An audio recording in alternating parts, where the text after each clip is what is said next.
لبیک لبیک یا رسول اللہ لبیک لبیک لبیک یا رسول اللہ.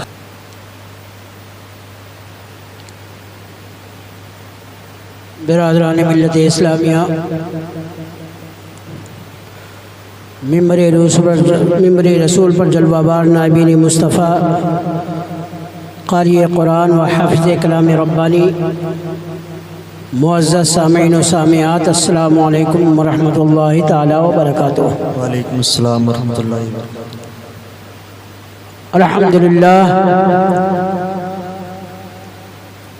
الحمدللہ وکفا وسلام علی عبادہ الذین اصطفیٰ، اما بعد فاعوذ باللہ من الشیطان الرجیم، بسم اللہ الرحمن الرحیم. یا ایہا الذین آمنوا قوا انفسکم واہلیکم نارا وقودها الناس والحجارہ، او کما قال اللہ تبارک و تعالی فی القرآن المجید والفرقان الحمید. صدق اللہ العظیم وصدق رسولہ النبی الامین الکریم، ونحن علی ذلک من الشاہدین والشاکرین والحمد للہ رب العالمین. کچھ عرض و معروض سے قبل آئیے ہم اور آپ سبھی لوگ مل کر کے نہایت ہی عقیدت و محبت کے ساتھ اپنے ہی نہیں بلکہ پوری کائنات کے مرکزی عقیدت روحی فدا جناب احمد مصطفیٰ محمد مصطفیٰ صلی اللہ تعالیٰ علیہ وسلم کی بارگاہ گوہربار میں ہدیہ درود پاک کی نظریں گزاریں اور پڑھیں بآواز بلند، اللہم صلی علی سیدنا و نبینا و مولانا محمد مبارک وسلم. صلو علیہ صلاۃ تبقى وتدوم بدوام الملک الحی القیوم.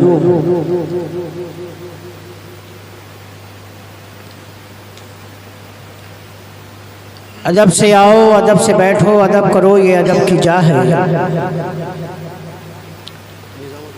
ادب سے آؤ، ادب سے بیٹھو، ادب کرو، یہ ادب کی جا ہے. یہ ایسی ویسی نہیں ہے محفل، یہ بزم میلاد مصطفیٰ ہے.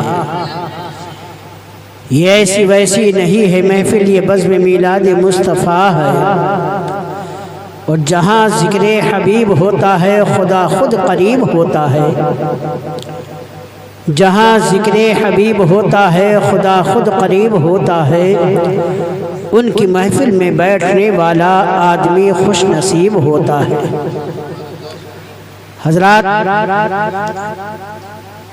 جتنی دیر تک آپ حضرات یہاں بیٹھے ہوئے ہیں شامیانہ رحمت میں، یہ اور کوئی شامیانہ نہیں ہے، شامیانہ رحمت ہے. اس لیے کہ یہ محفل کسی دنیا دار کی محفل نہیں ہے. یہ جلسہ کسی دنیا دار یا لیڈر کا جلسہ نہیں ہے.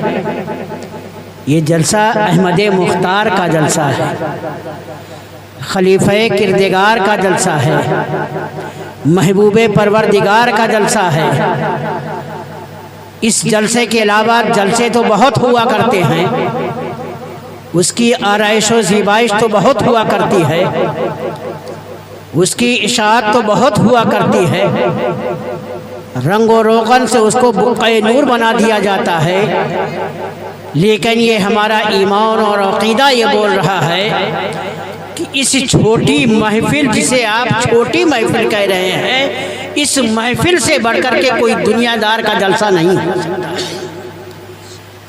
انتظامات کے اعتبار سے تو ہو سکتا ہے، پروپیگنڈے کے اعتبار سے تو ہو سکتا ہے، آرائش و زیبائش کے اعتبار سے تو ہو سکتا ہے، لیکن اس مجلس اور اس جلسے سے بڑھ کر کے دنیا میں کوئی ایسا جلسہ نہیں ہے جو اس کا جواب اور اس کا کوئی ثانی بن سکے. اس لیے کہ یہ محفل مصطفیٰ جان رحمت کی محفل ہے.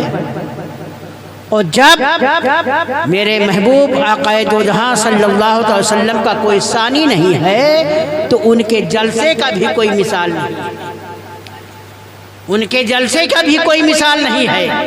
اس لیے کہ میرا محبوب سارے نبیوں کا محبوب ہے، خود خداوند قدوس کا محبوب ہے، رب کائنات کا محبوب ہے. احمد مختار خلیفہ کردگار ہر شے کے محبوب ہیں. تو جب وہ ہر شے کے محبوب ہیں تو ہمارے اور آپ سب کے محبوب ہیں. اسی وجہ سے میں کہتا ہوں کہ اس محفل میلاد مصطفیٰ صلی اللہ تعالیٰ علیہ وسلم، جسے ہم اور آپ جشن عید میلاد النبی کے نام سے جانتے ہیں، اس محفل کا کوئی جواب نہیں ہے۔ ابھی میں نے خطبہ مسنونہ کے بعد آیت کریمہ تلاوت کرنے کا شرف حاصل کیا، اور بہت ہی خوش نصیب ہیں آپ حضرات، جن حضرات کو آپ لوگوں نے مدعو کیا ہے، اس کے سوا لوگ انشاءاللہ آپ کے دیار محبت میں تشریف لا چکے ہیں، اور یہ آپ کی محبتیں ہیں، آپ کی کاوشیں ہیں کہ جن کو آپ لوگوں نے مدعو کیا وہ لبیک کہتے ہوئے آپ کے دیار محبت میں حاضر آئے۔ انشاءاللہ ابھی چند لمحوں کے بعد آپ ان کی زیارت بھی کریں گے اور ان کے کلمات بھی آپ حضرات سماعت فرمائیں گے۔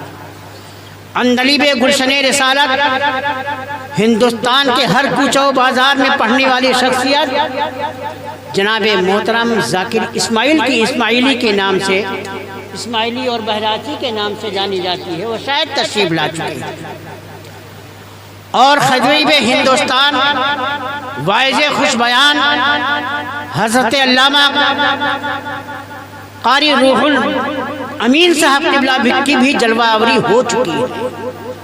اپنے وقت کے اعتبار سے، اپنے ٹائم کے اعتبار سے ابھی ساری شخصیتیں، اور سب سے پہلے سب سے بعد میں جس محفل کو جس ذات سے منتسب ہے، نسبت ہے جشن اسماعیلی کے نام سے، اس کے سرپرست پیر طریقت رہبر راہ شریعت حضرت حسان بن نور واسطی کی انشاءاللہ بہت جلد ہی آمد ہونے والی ہے۔ اس کو انشاءاللہ آپ اپنے ماتھے کی نگاہوں سے زیارت بھی کریں گے اور ان سے آپ حضرات فیضیاب بھی ہوں گے۔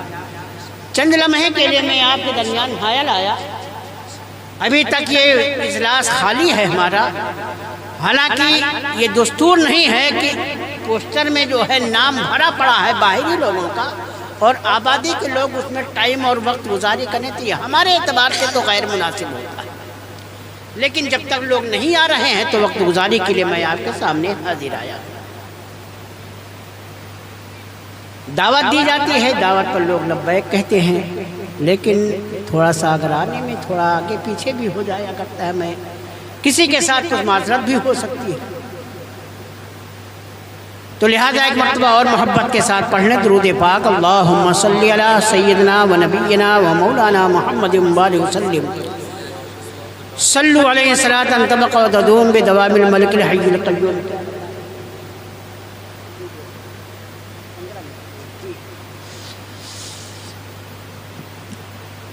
حضرات خطبہ مسنونہ کے بعد میں نے آیت کریمہ تلاوت کی۔ پروردگار عالم کلام بلیغ میں ارشاد فرما رہا ہے، یا ایھا الذین آمنوا قوا، اے ایمانو بچاؤ اپنے آپ کو، انفسکم و اہلیکم، اپنے آپ کو بھی بچاؤ اور اپنے اہل و عیال کو بھی بچاؤ۔ کس سے؟ وَأَهْلِكُمْ نَارًا، جہنم سے، وَقُودُهَا النَّاسُ وَالْحِجَارَةُ، جس کے ایندھن انسان اور پتھر ہے۔ اللہ رب العزت ہمیں اور آپ کو مخاطب کر کے فرما رہا ہے کہ اے ایمان والو، اپنے آپ کو بھی بچاؤ، اپنے اہل و عیال کو بھی بچاؤ جہنم سے، جس کے ایندھن انسان اور پتھر ہیں۔